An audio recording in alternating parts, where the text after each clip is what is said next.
बाबा साहब अम्बेडकर को स्टार्ट करेंगे।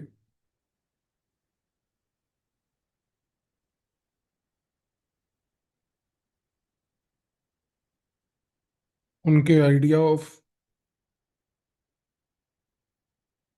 कॉन्स्टिट्यूशनलिज्म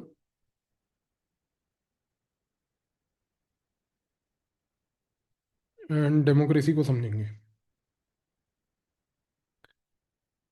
बाबा साहब का मानना ये था कि इंडिया जो है उसको एक कॉन्स्टिट्यूशन की आवश्यकता है। पर कॉन्स्टिट्यूशन सिर्फ इसलिए नहीं चाहिए टू रन द गवर्नमेंट,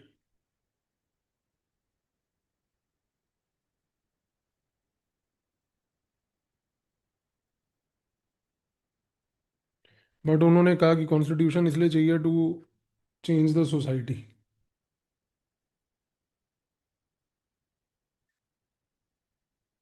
तो उनका पर्सपेक्टिव बिल्कुल क्लियर था कि हमें सोसाइटी में एक सोशल चेंज लाने के लिए कॉन्स्टिट्यूशन चाहिए। तो बाबा साहब ने इस रीज़न से बोला कि कॉन्स्टिट्यूशन जो है एंड कॉन्स्टिट्यूशनलिज्म जो है is more than just a rule book. क्योंकि उनका मानना ये था कि कॉन्स्टिट्यूशन जो है वो एक मॉरल प्लस पॉलिटिकल कमिटमेंट है, जस्टिस इंश्योर करने के लिए, इक्वालिटी इंश्योर करने के लिए, फ्रीडम इंश्योर करने के लिए। इस रीजन से बाबा साहब अम्बेडकर ने कॉन्स्टिट्यूशन को एक लीगल डॉक्यूमेंट के नज़रिए से नहीं देखा, बल्कि उन्होंने कहा कि ये एक लिविंग टूल है जिसका पर्पस है to transform the unequal Indian society, transform the caste ridden society. क्योंकि बाबा साहब चाहते थे कि कॉन्स्टिट्यूशन की वजह से इंडिया में हर एक सिटीजन को, इवन जो सबसे ज़्यादा मार्जिनलाइज्ड लोग हैं उनको भी एक सेंस ऑफ प्रोटेक्शन मिले, एक सेंस ऑफ एम्पावरमेंट मिले।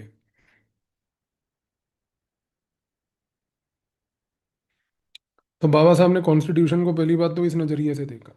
दूसरी बात यह है कि बाबा साहब अम्बेडकर ने कॉन्स्टिट्यूशनल मोरालिटी की काफ़ी चर्चा करी। जब उन्होंने कॉन्स्टिट्यूशनल मोरालिटी के बारे में बात करी तो बाबा साहब ने ये बोला कि कॉन्स्टिट्यूशनल मोरालिटी जो है उसका मतलब ये हुआ कि जो कॉन्स्टिट्यूशन के अंदर की वैल्यूज़ हैं, खास करके जो हमने वैल्यूज़ दी हैं उसमें जो like liberty, equality and fraternity,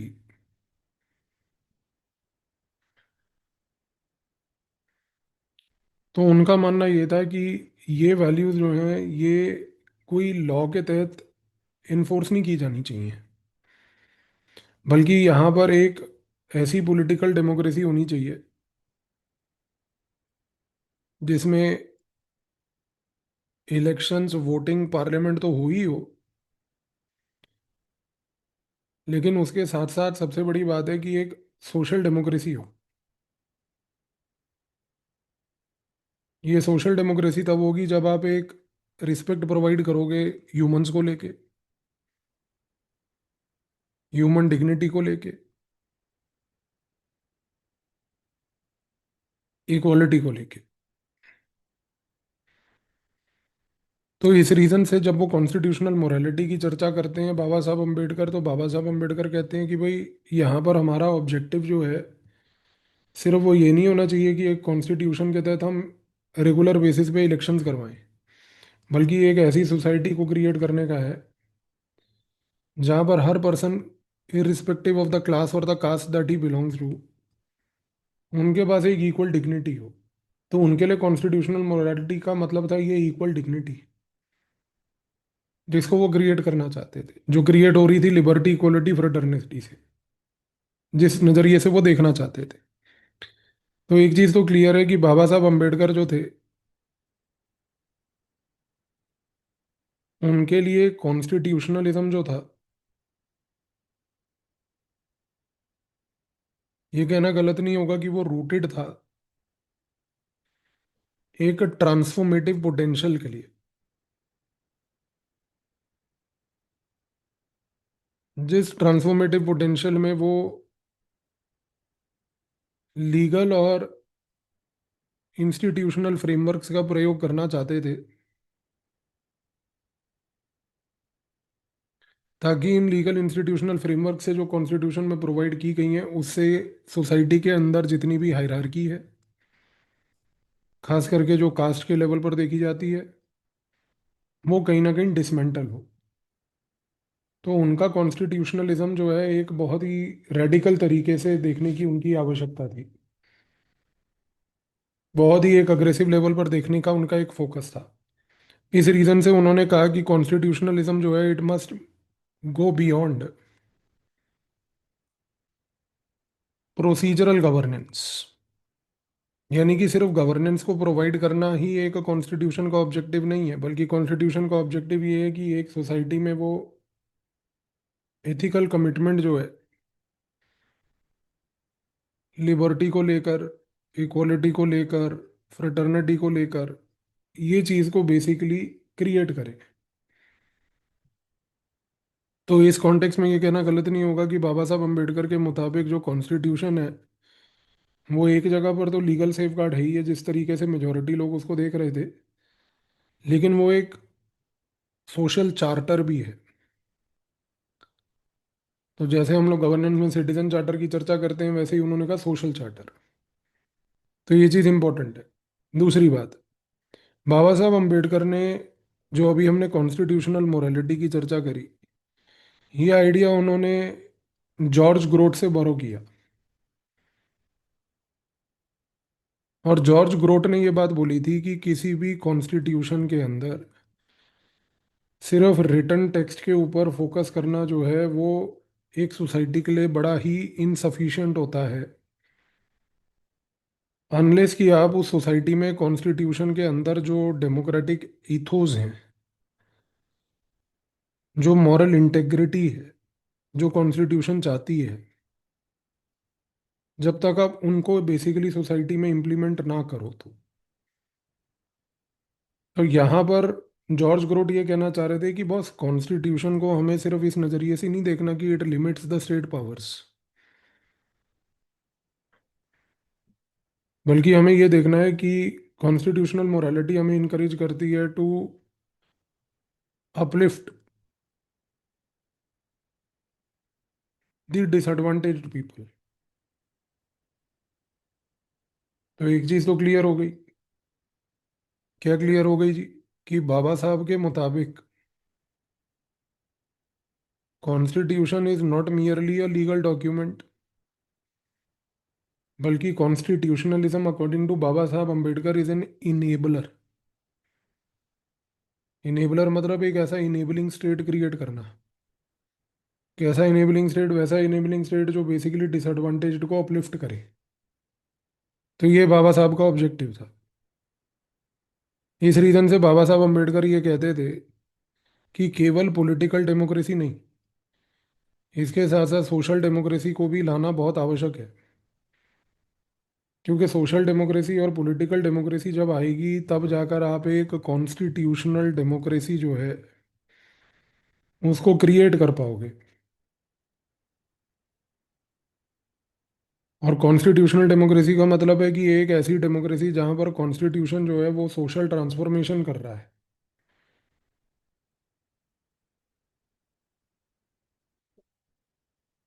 तो कॉन्स्टिट्यूशन का काम जो है वो सिर्फ सोसाइटी में स्टेटस को मेंटेन करने का नहीं है।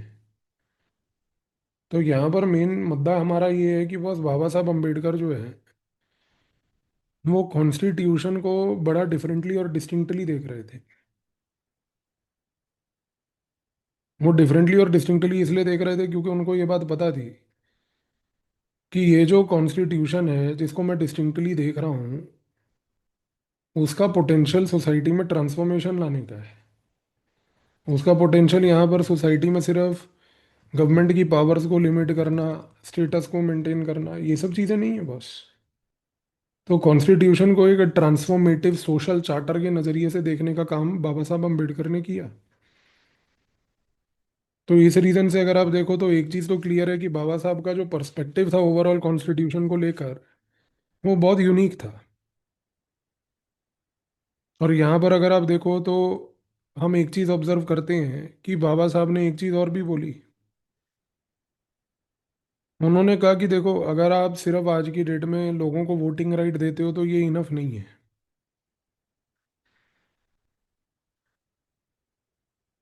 क्योंकि वो कहते हैं कि वोटिंग राइट देने का मतलब ये नहीं होता कि एक फ्री सोसाइटी है। उनका ऑब्जेक्टिव ये था कि बॉस, एक सोसाइटी हमें विजुअलाइज करनी है जहां पर जितने भी दलित्स हैं, बैकवर्ड हैं,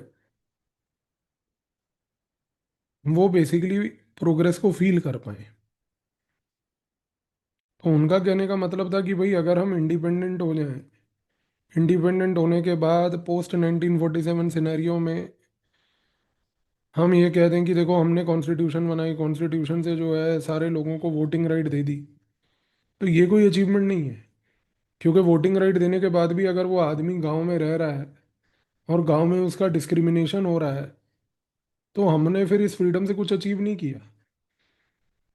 आज देखो, हमारे जो पॉलिटिशियन हैं वो यही बात करते हैं। नेहरू ने कॉन्स्टिट्यूशन बनाई थी, गांधी ने कॉन्स्टिट्यूशन बनवाई थी, हमने देश को वोटिंग राइट दिए। अरे आपने दिए वोटिंग राइट बॉस, लेकिन उन बेचारे लोगों का हाल गांव में अभी भी क्या है? डिस्क्रिमिनेशन खत्म हुई नहीं हुई? जितने भी हमारे यहाँ पर दलित लोग हैं, बैकवर्ड लोग हैं, क्या उनकी लाइफ में ये वोटिंग राइट देने से कोई बदलाव आया? नहीं आया सर। तो मियरली यही बाबा साहब बोल रहे थे, वोटिंग राइट दे देने का मतलब नहीं है कोई प्रोग्रेस। क्योंकि वोटिंग राइट दे दी, लेकिन उसके बाद भी गांव में वो बेचारे दलित के साथ उतना ही डिस्क्रिमिनेशन हो रहा है। तो फिर क्या अचीवमेंट था? तो आप सिर्फ इस चीज को लेके ग्लोरीफाई नहीं कर सकते कि देखो जी, हमने तो आपको वोटिंग राइट दे दिया। क्वेश्चन इज कि there has to be substantive change in your social profile, change in your social profile. तो ये चीज समझने की आवश्यकता है। इस रीजन से हम कहते हैं कि, फिर मैं बोलूंगा, बाबा साहब was not concern only with political democracy but social democracy. और वो कहते थे कि भाई, आप पार्टिसिपेटरी गवर्नेंस भी कर लो, बट अगर वो पार्टिसिपेटरी गवर्नेंस में कास्ट एक फैक्टर अभी भी चलेगा, तो वो कोई एथिकल लेजिटिमेसी नहीं देने वाला। एथिकल लेजिटिमेसी नहीं होगी, क्योंकि अगर पार्टिसिपेशन में कास्ट एक बैरियर ही बन रहा है उस व्यक्ति के लिए, तो फिर ये पार्टिसिपेशन कैसी? तो चीज को समझने की कोशिश करो। अब देखो क्या हुआ यहाँ पर, अगर हम बात करें क्रिस्टोफर जेफरलट की।